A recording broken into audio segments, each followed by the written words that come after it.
Salve, salve, vestibulando! Seja bem-vindo ao Cursinho Univesp. Sou o professor Murilo e vou resolver com você a prova de linguagens do Enem 2024.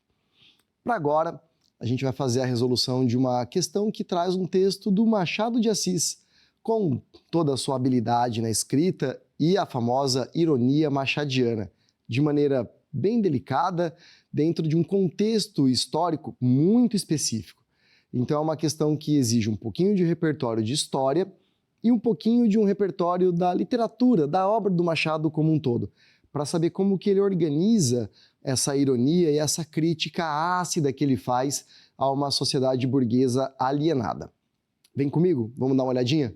Aqui a gente tem um texto retirado de Esaú e Jacó, um trechinho, né, que é o capítulo 48, também chamado de Terpsícore, ou seja, uma musa da mitologia grega ligada à dança, né, ligada à arte. Isso tem a ver porque ele fala de um baile, então ele nomeia com o nome dessa musa.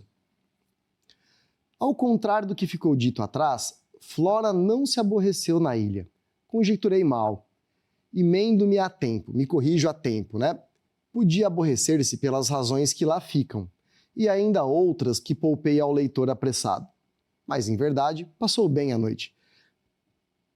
A novidade da festa, a vizinhança do mar, os navios perdidos na sombra, a cidade defronte com seus lampiões de gás, embaixo e em cima, na praia e nos outeiros, eis aí aspectos novos que a encantaram durante aquelas horas rápidas. Não lhe faltavam pares, nem conversação, nem alegria alheia e própria. Toda ela compartilha da felicidade dos outros. Via, ouvia, sorria e esquecia-se do resto para se meter consigo. Também invejava a princesa imperial, que viria a ser imperatriz um dia, com o absoluto poder de despedir ministros e damas, visitas e requerentes, e ficar só, no mais recôndito do paço, fartando-se de contemplação ou de música. Era assim que Flora definia o ofício de governar.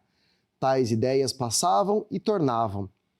De uma vez alguém lhe disse, como para lhe dar força: toda alma livre é imperatriz. Convidada para o último baile do Império, na Ilha Fiscal, localizada no Rio de Janeiro, Flora devaneia sobre aspectos daquele contexto, no qual o narrador ironiza o quê? Gente, aqui é necessário um conteúdo histórico, tá? Entender o momento histórico. A obra do Machado de Assis acontece na transição do século XIX para o século XX, nessa passagem ali do romantismo para o realismo. Tudo que ele vai retratar é esse Brasil de transição. Então, quando aparece aqui, ó, o último baile do Império, a gente precisa fazer uma correlação. Não é o último baile do Império porque depois a imperatriz não quis dar bailes, é porque o Império acaba. A gente sabe que nesse momento de transição, né, um pouquinho antes de terminar o século, ocorre a proclamação da República. O Brasil deixa de ser um império e se torna uma república. Então, os poderes do imperador e aí que, consequentemente, da imperatriz, no caso a princesa, eles não valem mais, tá? Por isso que foi o último baile, porque logo na sequência, vamos até colocar aqui, ó, houve a proclamação da República. Por isso que foi o último. E isso está diretamente ligado a essa parte aqui, ó.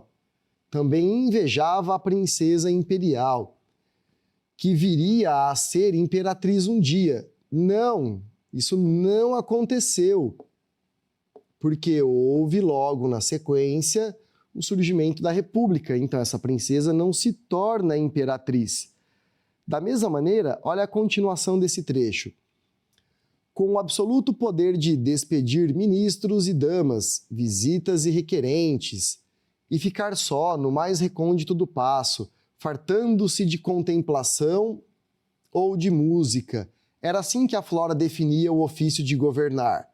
Isso aqui reflete uma total alienação.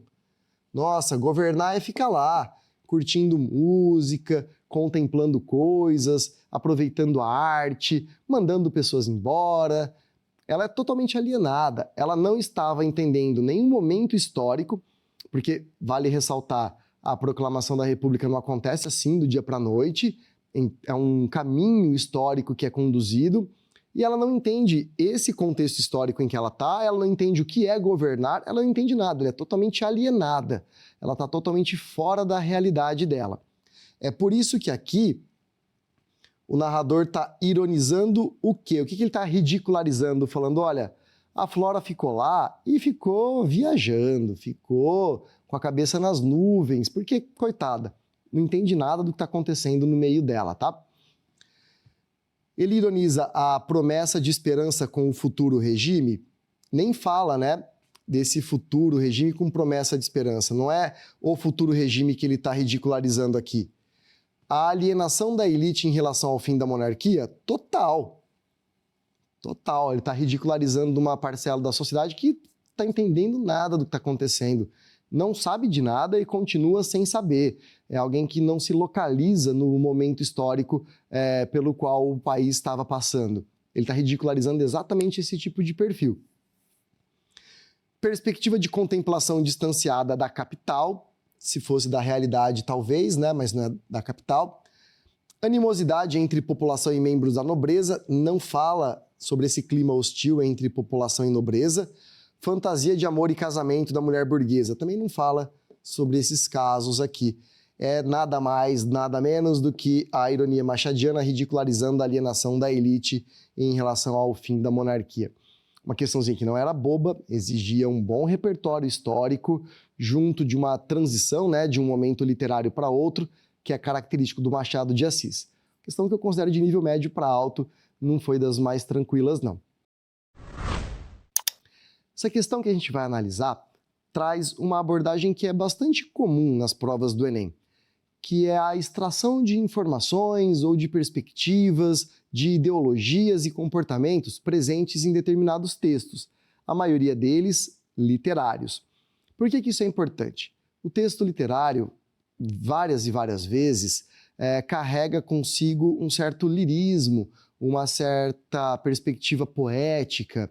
Isso é importante porque muda um pouco aquela maneira objetiva, seca, linear, que um texto jornalístico teria. Por isso que ele se torna tão fácil de entender. O literário vai trazer perspectivas artísticas, e isso dificulta um pouquinho mais o entendimento de um leitor comum. O Enem explora bastante isso para poder avaliar o nosso nível de compreensão de um texto. Vamos dar uma olhadinha no enunciado, o que ele está cobrando e como a gente faz essa leitura já guiada para o texto literário. Vem comigo. Para a gente começar então, vamos ver o que o enunciado espera da gente. Nesse trecho, o drama do declínio físico, então a gente já tem uma ideia do que está acontecendo, né? Da narradora, transmite uma sensibilidade lírica. Vamos lá. Lirismo é muito comum na poesia, tá? A gente pode considerar o lirismo como uma certa expressividade. O que é algo expressivo? É algo que eu falo de maneira mais enfática, mais evidente, com mais beleza ou com mais tristeza, que se destaca mais. É como se eu trocasse uma simples informação por um texto mais elaborado, por um texto mais bonito ou mais triste, de alguma forma que mexe mais, é mais expressivo, diz mais. Então, quando você encontrar lirismo, você pode pensar numa certa subjetividade, porque eu estou transformando o meu texto em algo mais volumoso, algo mais expressivo, algo mais encantador.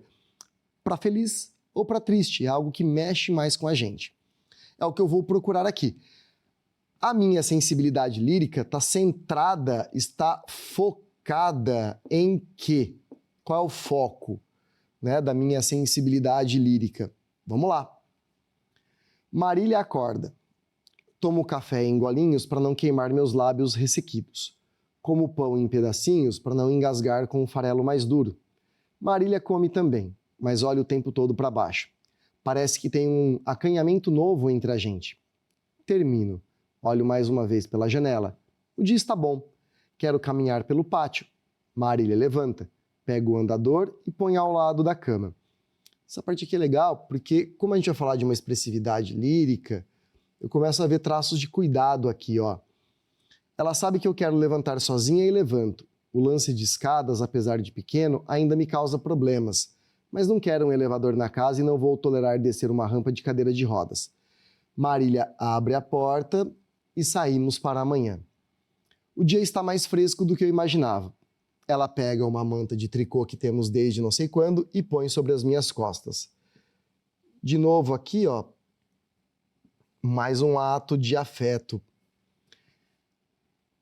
Ela aperta meus ombros com muita força, porque mesmo depois de todos esses anos, não descobriu a medida certa do carinho. Eu gosto, porque entendo que naquele ato, naquela força, está o nosso carinho.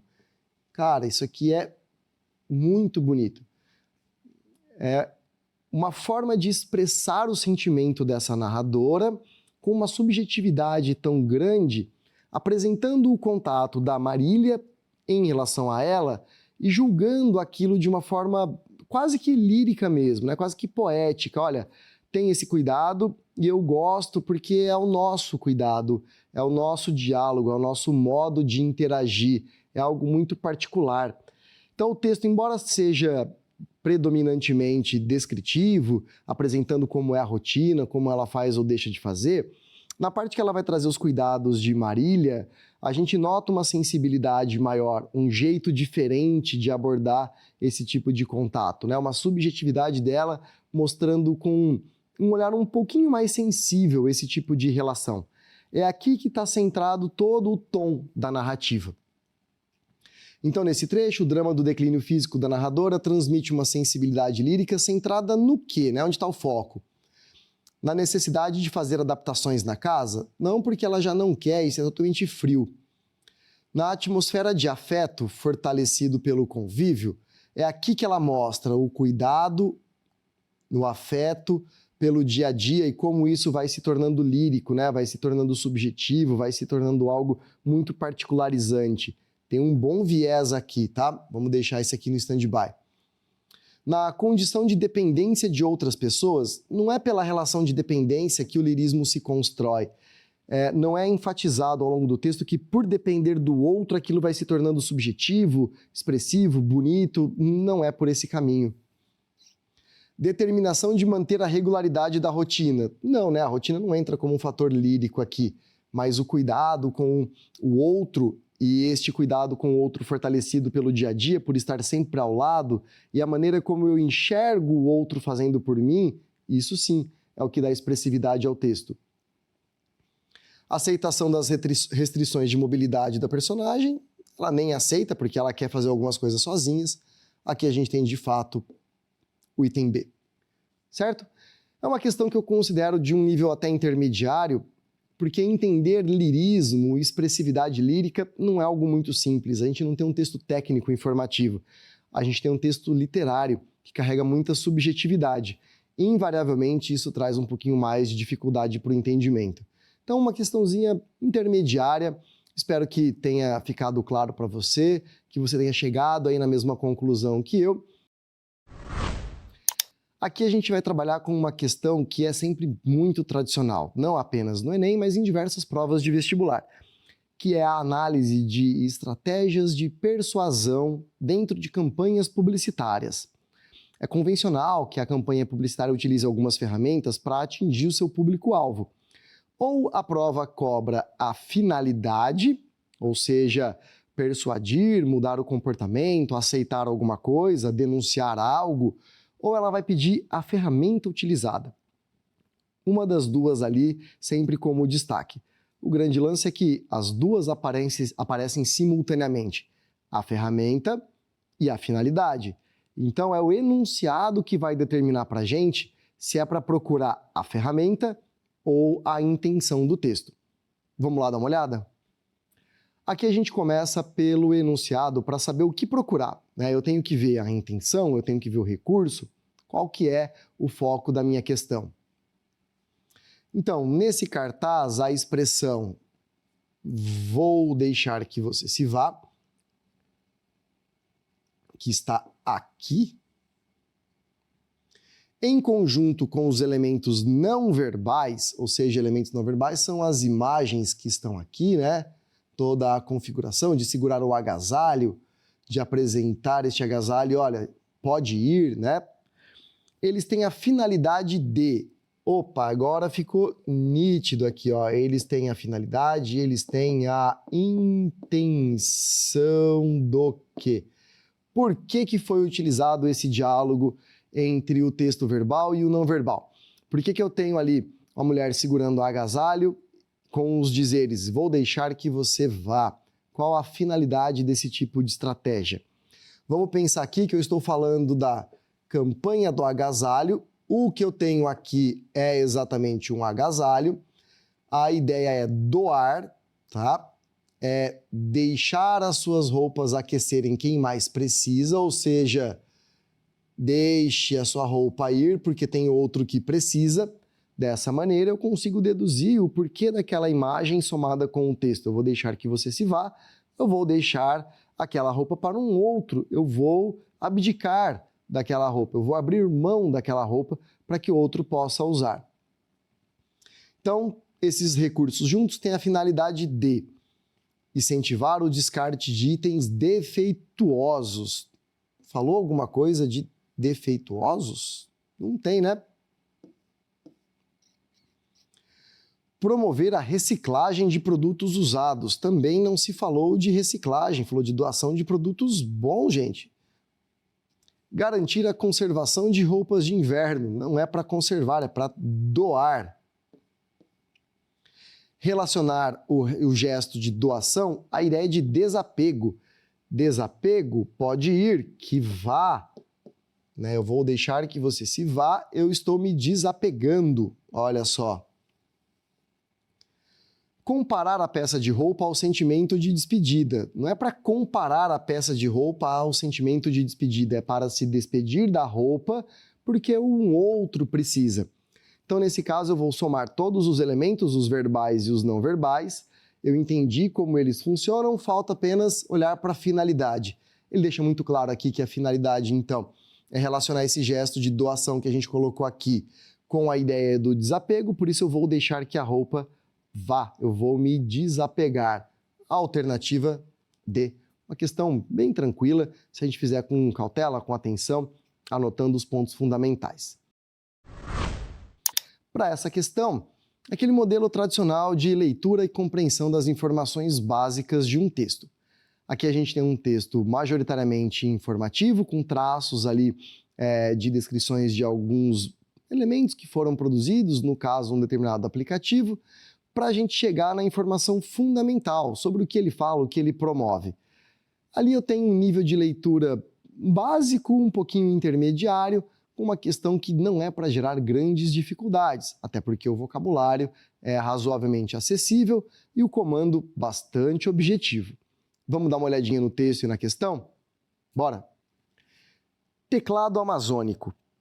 Em novembro de 2023, uma professora indígena recebeu uma missão: verter as regras de um jogo de tabuleiro infantil do português para o tucano, sua língua nativa. Com 20 anos de experiência como professora de línguas em Taracuá, no Amazonas, ela já se dedicava à tradução havia tempos. O trabalho ficou mais fácil graças a um aplicativo lançado no ano anterior. Com o Linklado em seu computador, ela traduziu as 7 páginas das instruções do jogo em 2 dias. Sem esse recurso, a tarefa seria bem mais trabalhosa. Antes dele, diz a professora, as transcrições de línguas indígenas exigiam um esforço quase manual de produzir diacríticos, ou seja, os acentos gráficos, e letras que não constam no teclado de aplicativos de mensagens ou programas de texto. Para a pesquisadora do Instituto Nacional de Pesquisas da Amazônia, idealizadora do aplicativo, o Linklado representa uma revolução. O programa não restringe combinações de acentos e isso poderá facilitar a criação de representações gráficas para fonemas que ainda não têm forma escrita. Eu mirei em uma dor e atingimos várias outras, diz. O Linklado possibilita que o Brasil reconheça a sua diversidade linguística, afirma uma antropóloga que é colega da pesquisadora no INPA e faz parte da equipe do aplicativo. Ela defende que escrever na língua materna é uma das principais formas de preservá-la. De acordo com esse texto, O aplicativo Linklado contribui para quê? O que ele faz? Vamos voltar para o texto? Eu gosto de voltar para o texto porque agora eu já sei exatamente o que ele fala e o enunciado está cobrando de nós o seguinte: dentro do texto, o que esse aplicativo faz? O que ele promove, tá? Cuidado aqui para a gente não ficar preso para informações técnicas e um pouquinho mais além. Então, eu tenho a primeira referência dele aqui. O trabalho ficou mais fácil graças a esse aplicativo. Ela conseguiu traduzir isso em menos tempo, tá? Sem esse recurso, a tarefa seria bem mais trabalhosa, porque o grande lance estaria aqui, ó, no uso desses acentos gráficos e de letras que não constam no teclado. Então, basicamente, o que ele produziu aqui? Ele facilitou um trabalho de tradução de uma língua indígena e uma língua tradicional, no caso a nossa, né, tradicional para nós, a língua portuguesa. Ele faz isso porque ele consegue ajustes tanto dos acentos como de algumas representações gráficas. Só que a gente vai além. Ele representa uma revolução, ok, porque ele não restringe as combinações de acentos, tá? A gente falou isso. E ele pode facilitar a criação de representações gráficas para fonemas que ainda não têm forma. Ele possibilita que o Brasil, reconheça a sua diversidade linguística. Afinal, escrever na língua materna é uma das principais formas de preservar essa tal língua. Então eu tenho como um segundo ponto ali, que não é técnico, não é o desenvolvimento do aplicativo no dia a dia, que seria criar esses acentos, possibilitar o uso de 2 ou mais acentos simultaneamente, ou criar termos que não tem. A ideia não é essa só, mas ampliando o olhar, ele é capaz, então, de reconhecer a diversidade linguística, porque ele permite que você escreva coisas naquela determinada língua. Isso vai garantir a diversidade linguística e ajuda, portanto, a preservar.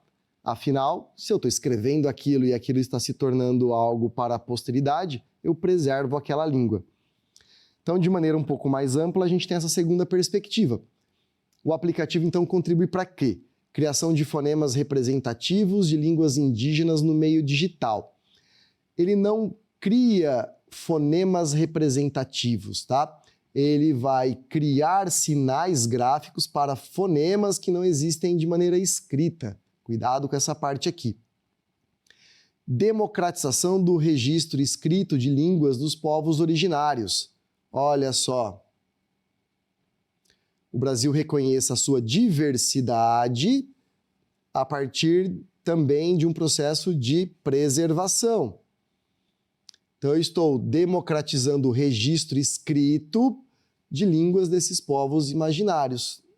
Estou facilitando esse processo aqui, ó. Adaptação de regras de jogos de tabuleiro de origem indígena. Aqui bagunçou tudo, né? Jogos de tabuleiro de origem indígena, não era nada disso. Divulgação das técnicas de tradução, não são as técnicas de tradução, ele facilita alguns elementos, alguns jogos ali de palavras, de letras, na criação de sons e dos acentos. Aprendizagem da língua portuguesa pelos indígenas, também não se fala nada disso daqui. O que ele faz é uma democratização da escrita dessas línguas que não têm um registro escrito. Ele possibilita que isso aconteça. Portanto, afirmativa B. Tudo certo? Espero que tenha ficado claro tanto o perfil de abordagem desse texto como todos os recursos que a gente utilizou para chegar até a resposta correta. Deixa aí nos comentários se ficou tudo claro, se deu tudo certo e até a próxima!